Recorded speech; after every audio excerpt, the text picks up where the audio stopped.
Qual é a sua avaliação sobre o novo marco regulatório do ensino à distância? Olha, tem uma discussão grande com relação a esse marco regulatório no Brasil todo.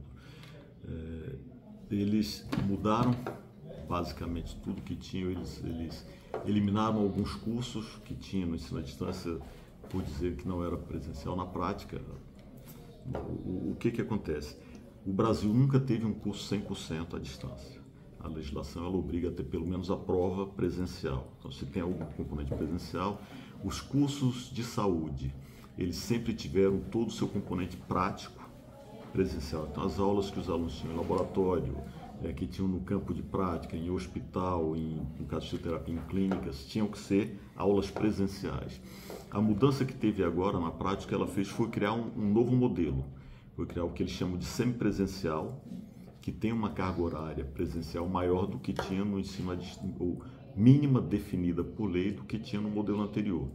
Então, o MEC agora ele tem 3 modalidades, como eles chamam: a presencial, na qual é permitida ter até 30% de ensino à distância dentro dele; o semipresencial, e aí ele define a presencialidade ou a parte à distância dependendo do perfil de cada curso. Curso de saúde tem que ter 50% presencial e 50% à distância, não lembro se é o número exato. Tem curso que tem até 60% de presencialidade no semipresencial, que já é muito próximo do presencial. E o curso chamado à distância, que normalmente são cursos da área de humanas, como a administração, os tecnólogos, esses têm uma carga horária presencial bem pequena, de até 20%. Então, o marco ele vem regular um pouco do que estava acontecendo. O que não é, algumas pessoas acham ruim é a forma como ela vai afetar o mercado, mas é bom porque ele começa a criar controles mais rígidos para o ensino à distância no Brasil. A gente olha o modelo de forma favorável, achando que o impacto que ele vai ter parece complicado no começo, e ele na medida em que ele vai impedir que alguns polos hoje existam. Mas, no geral, ele tende a trazer um maior controle de qualidade da oferta dos cursos pelo Ministério da Educação. Antes de tratar da questão do semipresencial, essa modalidade, no caso do ensino à distância, esse novo marco, em alguma medida, no seu entendimento, vai proporcionar uma espécie de seletividade dos serviços, cursos oferecidos? Sim, os cursos à distância não vão ter a oferta como eram antes massificada, porque os cursos de saúde são semipresenciais, assim como são os cursos de licenciatura e pedagogia. Eles são semipresenciais. Quando ele é semipresencial, ele exige uma estrutura dos polos onde a oferta está sendo feita maior. O que significa que polo que não tem a estrutura adequada para atender a necessidade da legislação, ele vai deixar de ofertar determinados cursos. O Brasil tem hoje em torno de 55 mil polos de ensino à distância. Uma parcela significativa, a grande maioria tem menos de 100 alunos. E tem uma parcela significativa que não tem aluno ou que tem até 5, 10, 15, 20 alunos. Tinha curso tinha polo que oferecia alguns cursos que ele vai deixar de ser oferecido agora. Por exemplo, um curso de educação física, ele exige alguma estrutura mínima para a operação. Ele exige as aulas práticas de anatomia, que tem que ter, ele exige uma quadra, exige algumas coisas que alguns polos acabavam não oferecendo. Então, a partir do momento em que ele exige uma estrutura mínima de operação, ele elimina aqueles polos e aquelas instituições que não ofereciam essas condições. Uma depuração inevitável, né? Inevitável e benéfica. Agora, um outro aspecto. Falemos sobre o semipresencial, essa modalidade que está em evidência do ponto de vista da repercussão desse marco regulatório. Será uma grande aposta do Grupo C Educacional? Eu disse que, na prática, o Brasil nunca teve um curso 100% à distância, porque todos eles tinham algum componente de presencialidade, até o estágio, componente de presencialidade, e na prática também os cursos eram semipresenciais, uma vez que se permite até 30%. Se permitia até 40% na legislação anterior para o presencial do ensino à distância. Hoje, o semipresencial, ele exige uma quantidade mínima de 50% do curso presencial. De qualquer forma, ele permite o que a legislação anterior não permitia.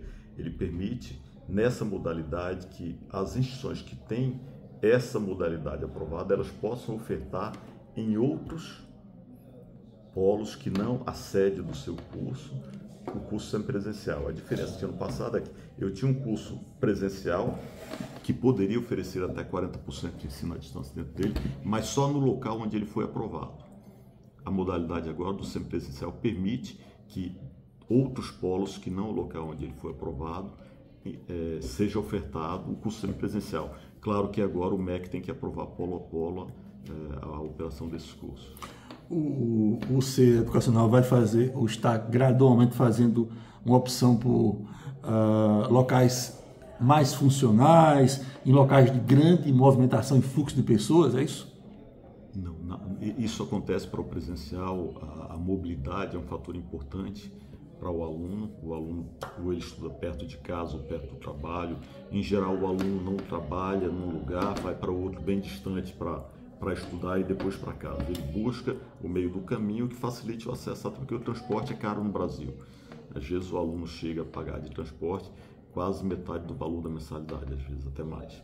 Então, o que ele pede é isso. No caso do ensino à distância, é um pouco diferente. O polo, ele normalmente está mais perto do aluno. E ele vai para regiões e para cidades onde o ensino presencial não iria.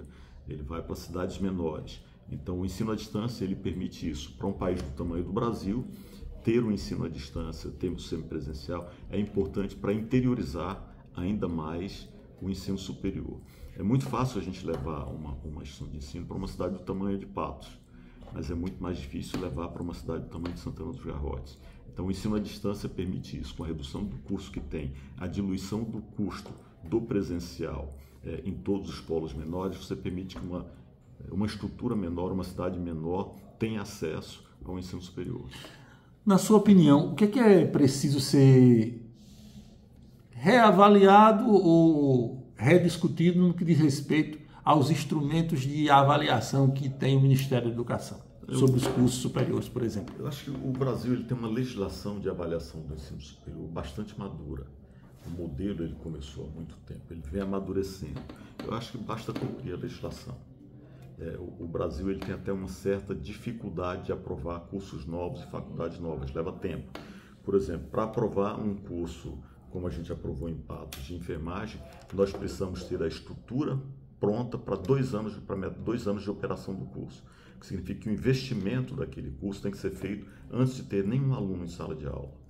Em alguns outros países você faz a aprovação do projeto, a aprovação do curso e depois é que vai montando a estrutura. Mas o Brasil você faz a aprovação do projeto, a aprovação da estrutura junto com o corpo docente e depois disso, mesmo depois de uma visita em loco de avaliadores ad hoc do MEC para dizer se a estrutura montada atende ao padrão regulatório, atende ao projeto feito pelo Ministério da Educação, volta para o INEP, que valida o relatório feito, vai para as sedes para poder publicar a portaria de autorização. Às vezes esse processo todo leva 1 ano, às vezes leva 2.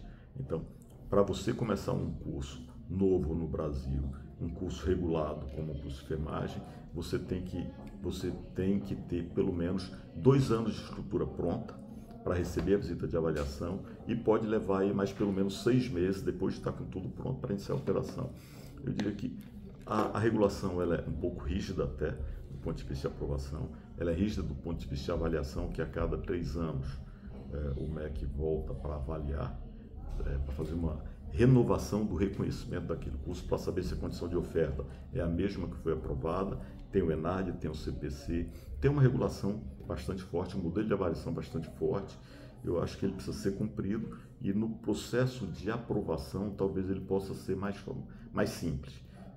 Tipo, a instituição submete o projeto, o MEC avalia o projeto e diz, quando a sua estrutura estiver pronta, a gente vai lá e avalia, no outro dia pode começar ou não. Não é assim que funciona. Você prepara tudo para poder mandar projeto, para receber avaliação, para esperar que todo esse processo seja terminado com mais um tempo depois, que é o tempo de tramitação burocrática do MEC, para poder iniciar a operação. Há pouco tempo, a Associação Brasileira das Mantenedoras de Ensino Superior conseguiu algo aparentemente impensável, que foi a coesão dos seus filiados numa chapa única, numa chapa inclusive eleita por aclamação. essa coesão permite divisar que plataformas comuns para serem implementadas a curto e médio prazo pela entidade? Olha, a ABMS, que é a Associação Brasileira de Mantenedoras do Ensino Superior, era uma instituição com mais de 30 anos de operação, a associação mais forte do ensino superior brasileiro.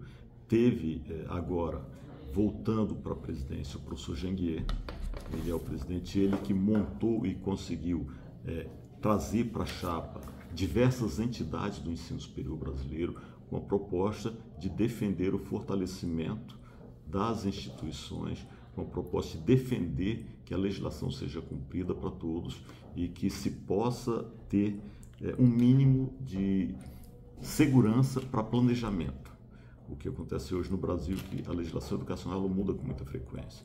Então, falando do EAD, que saiu o marco regulatório agora, já estava sem uma avaliação há bastante tempo que estava travado, mas é possível hoje se fazer um planejamento baseado numa legislação para abrir um novo curso, uma nova instituição, e quando tiver a avaliação do Ministério da Educação, que essa legislação tenha mudado. O que se pleiteia basicamente é a segurança jurídica, segurança da legislação, para que se possa planejar um processo de ensino adequado.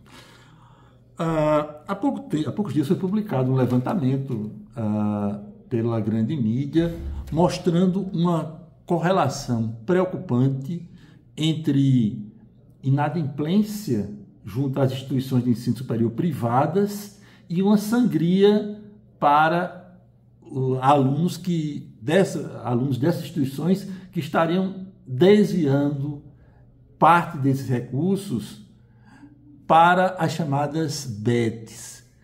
Em que medida essa sangria já é preocupante em termos de inadimplência para o seu segmento? Olha, eu não cheguei a ler essa pesquisa, foi uma pesquisa que foi feita pela associação.